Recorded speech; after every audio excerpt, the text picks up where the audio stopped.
Hello again, it's Noob, and here we have a folding jackknife pick set called the Folding Pocket Set from Cloaked Entry Co., which I bought with my own money. It's not a sponsored video in any way, all thoughts of my own, etc, etc. So yeah, I bought this from Cloaked Entry. They're a small company, might not have heard of them. They are active on Instagram. I have no relationship with them at all.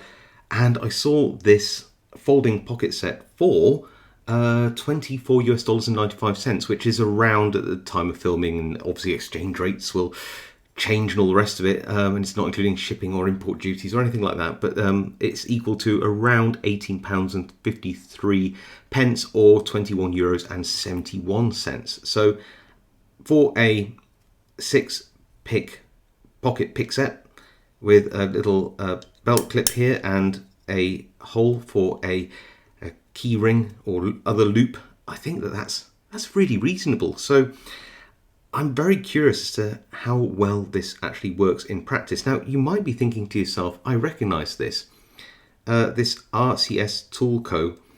This is the same markings that you see on the Southern Specialties folding pick set as well. So I don't know whether Cloaked Entry Co. use Southern Specialties for some of their manufacturing, or it's a coincidence, or RCS Tool Co. make it for Cloaked Entry and Southern Specialties or something like that. I don't know. So they are very, very similar, but they're not exactly the same.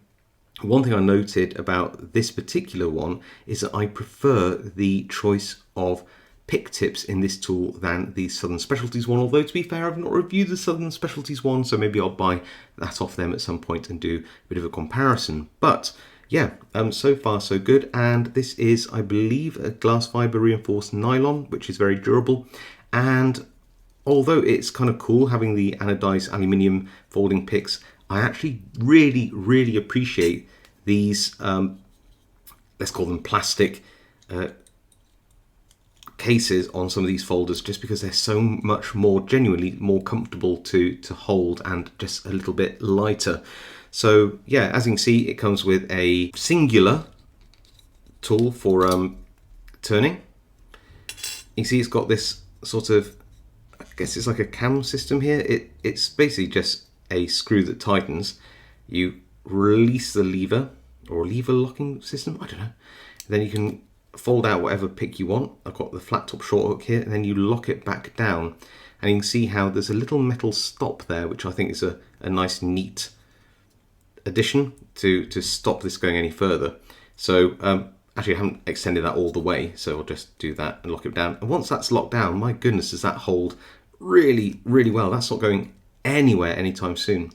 I like the fact there's a little cutaway here. That's really sweet. So you can just get under there, fold it back, and you could, in theory, undo this and I guess change out the tips or make custom tips for it or whatever you want. But I wouldn't suggest doing that unless you really want to have all your tips spill out. Just, you only need to do it about a quarter turn, and that will open and close this really nicely. This belt clip is removable with a screw, although I kind of quite like it aesthetically, and the fact that it is quite practical as well. If you're going to slip it into a pocket even, it'll just help hold it in there.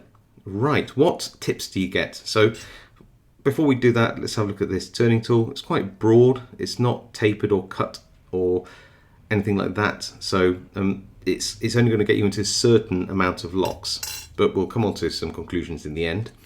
These tips, what do we have? We have a quint peak rake. We've got a quad peak rake, both of which are very useful in sort of low security locks.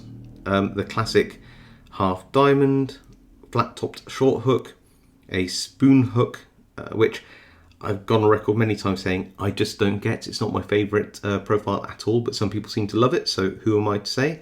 And a short to medium hook there as well. So I'm just going to run through a few locks just to get a feel for this, and hopefully give you some conclusions in a second. So first up, let's use this flat topped short hook. It's probably the profile you're going to use the most in this, and let's have a go at picking something. Now already I can feel how this lever here is just getting in the way a little bit. It's not super comfortable, but it's not super uncomfortable either. Probably have to just arrange my finger, my index finger, just behind it like that. But that's probably going to be quite comfortable once you get used to it. So yeah, let's give this a go. Let's start off with something reasonably challenging, like a little ABUS lock here. You know, it's not a pushover lock, this, and see what we can find. So just going through and pushing up on these pins.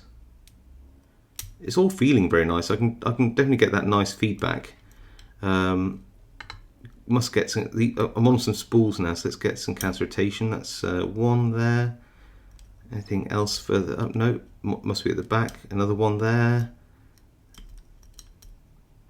Is it any more? For any more? Yeah, another one at the back, and we've got the open. There we go. I think the next most common profile to use is probably this quad rake here. Very useful. Let's rake some locks with it. Got this baton shutter lock, but it's usually quite easy to rake. There we go. Got that one done straight away.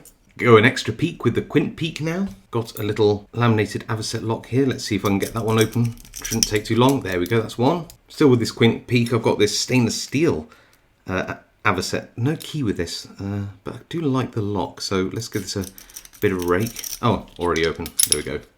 The short to medium hook here. Let's trap that in and have a go at a lock. I think we'll try and pick one of these Master Lock XLs / Magnums, depending on where you are. The name changes. Just go long. Pin one. Oh, and we've got the open there. Lovely. For this spoon hook, I need a lock with a very shallow bitting. It's because you don't get much pin clearance with that sort of spoon tip. So I think I should be able to open this lock with it, at least, I'm hoping. Again, like I said, it's not my favourite profile, but in the right lock, I'm sure that we can get an open.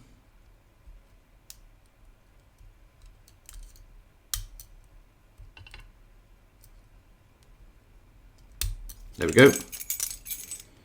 With the half diamond, I want to try and zip open a lock, so we'll just, oh, straight away, got it. I think that was all of the tips now. So yeah, nice little quick demos. I genuinely hope you enjoyed that. It's always fun doing a bit of picking, isn't it? And I think it's time to do some conclusions, things I like, things I might want to change, and just general thoughts. So things I like, I think for the price, $24.95, you know, just under £20.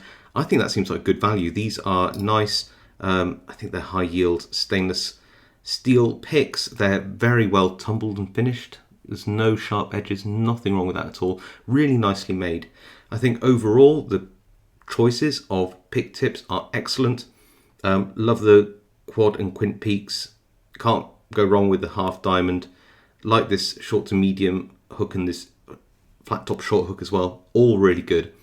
The only one I don't get on with is the spoon hook, just because you're very limited to the types of profile that you can pick with this. So you need something with a very shallow profile. If you had something with lots of ups and downs, you won't be able to sort of pick one pin here without interfering with the pin in front of it. You need something which has good clearance, like the medium hook. So I don't get this choice here, but some people seem to love it. Apparently lots of beginners find this intuitive. Not my thing, but that's the good thing about reviewing. I can say what I like, and this isn't my preference. If I could just have a deeper hook again in place of this, I would love that. But that being said, I think 5 out of 6 of these tips being extremely good, really nice and useful. I think especially the quad peak and the flat top short hook are excellent. Really like it.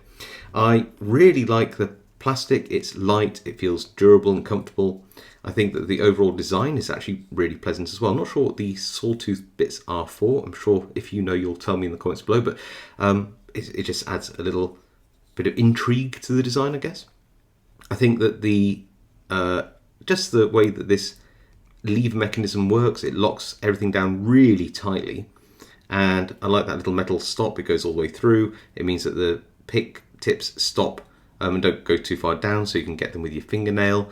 It's raised up, so it doesn't mean that you can over tighten it as well. I really like that. I like the fact that the belt clip here is detachable, but I like the fact that it's on. I like the fact it's got a little loop here for a key ring of some kind, or some other kind of tether. It's overall really nice. It's quite comfortable. A couple of things which I'm, apart from the spoon hook thing, a couple of things I don't dislike, it's just to get used to. The lever itself does get in the way just a little bit of where you put your finger positioning. It just takes a little getting used to. If you don't mind, you can put your finger sort of here on where that sort of screw thread is, but I find that a little uncomfortable. I think it, for me, just resting the finger just here on top just works out really well. I can't think of anything else genuinely that I don't like about this. I think Cloaked Entry did a really good job. I think it's actually a really nice pick set. Yeah, really nice. So well done, Cloaked Entry. I think for the price and the types of picks you get in there, the comfort and how well it locks. The only other negative thing about this, and it isn't unique to this, is just the singular turning tool. And it does have this sort of little kink in the tip, which I'm not entirely sure why it's there. I mean, it fits in really nicely, it locks down. But yeah, not sure that kink's for. It isn't bad on all the locks that I showed you, but there are a couple of locks where I found this difficult. Like it does on locks like this, sometimes with the keyway like that, it sort of works its way around into the keyway, sort of just pivots around the warding, and that can be really annoying. For locks with very small keyways, you can find that you have to sort of angle it, and it does sort of block your pick entry. Now, this isn't a unique problem to just this jackknife pick set. It's just a limitation of only having one turning tool, which a lot of these do, and therefore it's a bit of a compromise. It's possible you might be able to put in a second turning tool of your own creation underneath this one. I think it's definitely possible that could work. And if you did, then you'd certainly get more locks open potentially, because you'd be able to, I don't know, get a little top of the keyway turner in there or something like that. That'd be so useful. But other than that, no, I think that, like I said before, Cloaked Entry has done a pretty good job here of making a nice, I think relatively affordable folding pocket jackknife pick set. So yeah, let me know what you think to this in the comments. Do you have the Southern Specialties one of these? They're very similar, if not made by the same people. I'm not entirely sure. I'd love to know your thoughts on this. What do you think to the tip profiles? Have you used one of these or similar? Do you like them? Let me know in the comments below. You don't have to agree with me. I like discourse. I like other people to have an opinion. I think other people like to read what other people, have in terms of experience with these picks as well. So yeah, any comments, put them below. I do read them all and reply to many as I can. If you like this video, then hit that like. If you think I deserve it, then please subscribe. Hit that notification bell. It all really helps me out, and I very much appreciate it. Otherwise, stay safe, happy picking, and I'll see you all next time.